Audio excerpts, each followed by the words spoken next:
السلام علیکم۔ شیخ عبدل قادر جیلانی کے مزار پر بے شرمی کی تمام حدیں پار کر دی گئی ہیں۔ سب سے پہلے آپ یہ ویڈیو دیکھ لیں۔ میٹھے میٹھے اسلامی بھائیوں، الحمدللہ وہ دربار جس پر حاضری کی ہر عاشق رسول کو تمنا ہوتی ہے، میری مراد پیران پیر پیر دستگیر سیدی غوث اعظم رضی اللہ تعالیٰ عنہ کا دربار ہے، اور اب ان کے روضے پر حاضری کا وقت ہے۔ آج بڑی 11ویں شریف ہے بغداد شریف میں، اور ہم انشاءاللہ وہاں روانگی کے لیے تیار ہیں۔ انشاءاللہ دربار غوث میں جا کر عرض کرنا ہے، جو دور سے عرض کرتے تھے کہ جھولی کو میری بھر دو ورنہ کہے گی دنیا، ایسے سخی کا منگتا پھرتا ہے مارا مارا۔ انشاءاللہ آج غوث پاک کے در پر جا کر جھولی بھر کے آنا ہے۔ انشاءاللہ ان سے عرض کرنا ہے، کیونکہ ان کے مرید ہے نا، کہ میری لاج رکھ لو یا غوث، میں مرید ہوں تمہارا۔ انشاءاللہ غوث پاک تیرے ہاتھ میں ہاتھ میں نے دیا ہے، تیرے ہاتھ ہے لاج یا غوث اعظم۔ غوث پاک میں ساری زندگی پڑھتا رہا، یا اللہ بروز قیامت غوث پاک کے غلاموں میں اٹھانا۔ یا غوث اعظم آج آپ کے عرس کی رات ہے، آپ کے مرید آپ کے فقیر دور سے آئے ہیں، آپ ہی کا فرمان ہے کہ نیک مرید میرے لیے اور میں گناہگاروں کے لیے ہوں۔ غوث پاک آپ کے گناہگار مرید آئے ہیں، ہماری جھولی بھر دیجیے، جھولی کو میری بھر دو ورنہ کہے گی دنیا، ایسے سخی کا منگتا پھرتا ہے مارا مارا۔ میری لاج رکھ لو یا غوث، میں مرید ہوں تمہارا، میں مرید ہوں تمہارا۔ غوث پاک آپ نے اپنے در پر آنے والوں کو سب کو نوازا، یہ دور دور سے آپ کے فقیر آپ کے مرید آپ سے محبت کرنے والے آئے ہیں۔ آج آپ کے عرس کی رات ہے، کسی خالی نہ لوٹائیے، سب کی جھولیاں بھر دیجیے۔ ماں ہماں محتاج تو حاجت روا، ماں ہماں محتاج تو حاجت روا۔ المدد یا غوث اعظم سیدہ، مشکلات بے عدد دارے ماں، المدد یا غوث اعظم پیر ماں۔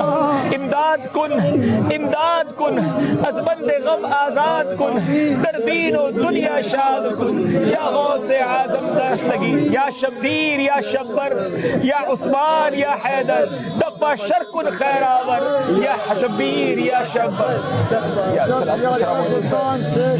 یا سید شاہ سلطان شیخ عبد القادر جیلانی شیخ اللہ۔ دوستو، اللہ کے نبی صلی اللہ تعالیٰ علیہ وسلم نے فرمایا کہ دعا بھی ایک عبادت ہے، اور یہ بھی عبادت اللہ تعالیٰ کے لیے ہی خاص ہونی چاہیے۔ لیکن یہ سبز پگڑی والے قادری صاحبان اور اتاری صاحبان حلوہ خور، جو کہ روٹیوں اور بوٹیوں کے لیے اپنا ایمان بھی تباہ کر رہے ہیں اور لوگوں کا ایمان بھی تباہ کر رہے ہیں، کس طرح شیخ عبد القادر جیلانی کو پکار پکار کر حاجت روا اور مشکل کشا کہہ رہے ہیں، اور کہہ رہے ہیں کہ ہماری جھولی بھر دیجئے۔ حالانکہ جھولی بھرنا تو اللہ تعالیٰ کا کام ہے، بگڑی بنانا بھی اللہ تعالیٰ کا کام ہے، لیکن ڈائریکٹ دعا کی جا رہی ہے کہ غوث پاک آپ ہماری دعا قبول کر لیجئے۔ اللہ کا قرآن کہتا ہے کہ جب سب اکٹھے کیے جائیں گے، بزرگ بھی اکٹھے ہوں گے اور ان کے مریدین بھی اکٹھے ہوں گے، تو پھر وہ بزرگ جو ہیں وہ ان کی پکار سے غافل ہوں گے اور ان کی پکار کا انکار کر دیں گے۔ شیخ عبد القادر جیلانی جن کا دامن انہوں نے تھاما ہوا ہے، دن قیامت کے وہ بھی انکار کر دیں گے کہ اللہ تعالیٰ میری تو یہ تعلیم ہی نہیں تھی کہ مجھے پکارو، مجھے حاجت روا اور مشکل کشا سمجھو اور میرے مزار پر آ کر جھولیاں پھیلا کر مجھ سے مانگو۔ اللہ تعالیٰ کے ساتھ تو پہلے ہی یہ بغاوت کر چکے ہیں، پھر شیخ عبد القادر جیلانی بھی انہیں دن قیامت کو چھوڑ دیں گے، پھر ان کا کیا بنے گا؟ یہ مشرک ہیں اور شرک پھیلا رہے ہیں، اور اللہ تعالیٰ کے بہت بڑے دشمن ہیں جو یہ کام کر رہے ہیں کہ اللہ تعالیٰ کی صفات کو غیروں میں شریک کرتے پھرتے ہیں۔ دوستو، کوئی بھی اللہ تعالیٰ کا کمال ایسا نہیں ہے جو انہوں نے پیروں میں اور شیخ عبد القادر جیلانی جیسے بزرگوں میں داخل نہیں کیا کہ اللہ بھی اولاد دیتا ہے اور وہ بھی اولاد دیتے ہیں۔ اب میں آپ کو ایک ویڈیو دکھاتا ہوں۔ اللہ تعالیٰ کے 99 نام قرآن مجید میں بھی سائڈ پر لکھے ہوتے ہیں اور کچھ لوگوں نے یاد بھی کیے ہوں گے۔ دیکھیے یہ کیا پیپر ہے، دیکھیے اس کو، دیکھیے اس کا فوٹو لیجئے، ویڈیو لیجئے، لکھا ہے سیدنا غوث پاک رضی اللہ تعالیٰ عنہ کے 99 نام پاک ہیں۔ بھائی عبد القادر جیلانی رحمہ اللہ کی 99 نام کہاں سے لائے ان لوگوں نے؟ پہلی بات۔ دوسری بات کہ ان کی 99 نام کی کیا فضیلت ہو سکتی ہے؟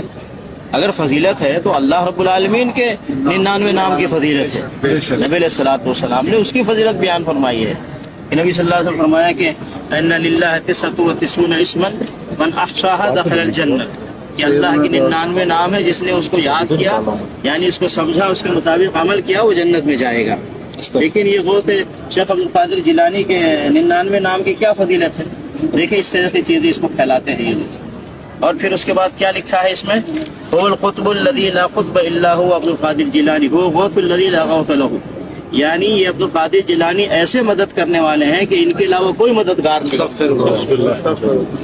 اللہ رب العالمین کہاں گیا بھائی؟ قرآن مجید میں تو ہے کہ جب نبی علیہ الصلوۃ والسلام بدر کے میدان میں گئے اور اللہ رب العالمین سے دعا کرنے لگے، مدد مانگا اللہ سے، اس کا ذکر قرآن میں اللہ نے کیا کہ اذ تستغیثون ربکم فاستجاب لکم، جب آپ نے مدد مانگی اپنے رب سے تو اس رب نے آپ کی مدد کی.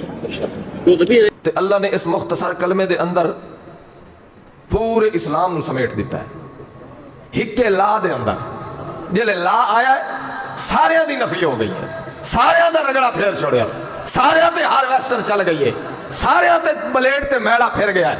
کوئی بھی الہ نہیں، جدا بھی سجدہ کرنا ہے، جدا بھی عبادت کرنی ہے، جدا بھی سور و پکار کرنی ہے، لا کہہ دی دا پہ کریا ہے الا اللہ، ایک اللہ دی کریا ہے، اور کہہ دے کو متھا نہیں واؤن دی اجازت ہے. لا آیا تے سارے دی رگڑا ہویا کہ نہیں؟ وقت اللہ تعالیٰ نے محمد الرسول اللہ دے اندر پیغمبر دی پوری شریعت نو سمیٹ دیتا ہے. جیڑا بندہ پیارے پیغمبر دی شریعت دے کسے جد بھی انکار کردہ ہے، انجھے سمجھو اس محمد الرسول اللہ تے ایمان نہیں رکھیا.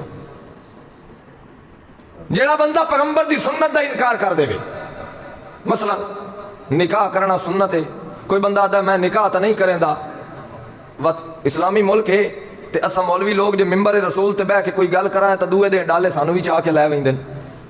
اتھے اسلامی ملک چلاون والے سیاستدان آدن شادی دی کیا ضرورت ہے؟ جلے دودھ باروں مل جاوے تا مجھ گھر بنن دی کیڑی ضرورت ہے؟ آدن کے نہیں آدھے؟ اے پیغمبر دی سنت دی خلاف ورزی ہے کہ نہیں؟ پیغمبر دی سنت دا مذاق ہے کہ نہیں؟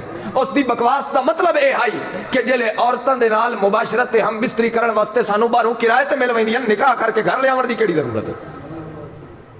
اے ملک پاکستان اسلامی نظام چلاون والے لوگاں دا حال ہے. انہاں لوگاں دا محمد الرسول اللہ تے اتے ایمان، انہاں دا کلمہ اسلام تے ایمان اس بندے دا ہے جیڑا اپنا قدم پٹیندا ہے تے قدم پٹن تو پہلے سوچیندا ہے جو کہ میں پیغمبر دی خلاف ورزی تا نہیں کریندا پیا.